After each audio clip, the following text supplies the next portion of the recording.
नमस्कार दोस्तों। एक वायुयान 1250 किलोमीटर यात्रा में 2/5 भाग ईंधन खपत करता है। तो शेष ईंधन में यात्रा पूरी करेगा। तो शेष जो ईंधन बच गया है उसके अंदर कितनी यात्रा पूरी कर सकता है।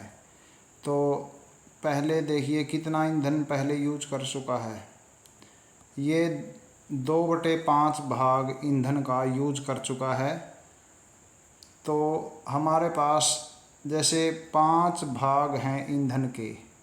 अगर हम ईंधन को 5 भागों में बांट लेते हैं, जैसे 1 2 3 4 5। अगर ये 5 भाग हम ईंधन के बनाते हैं, इनमें से 5, इसका अर्थ है 2/5 का क्या अर्थ है कि 5 में से 2 भाग यूज हो गए हैं। अगर ये दोनों भाग यूज हो जाएं तो शेष भाग कितने बच गए।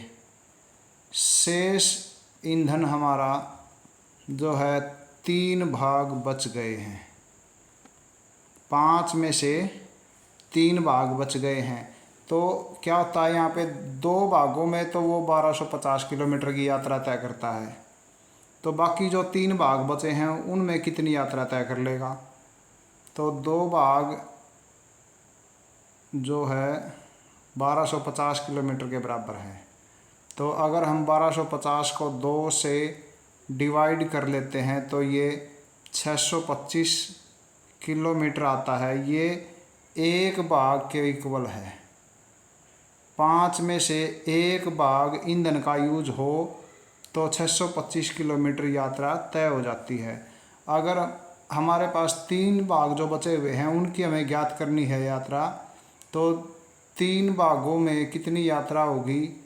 3 भाग 625 को यदि हम 3 से मल्टीप्लाई कर देंगे तो हमारे 3 भागों की यात्रा ज्ञात हो जाएगी।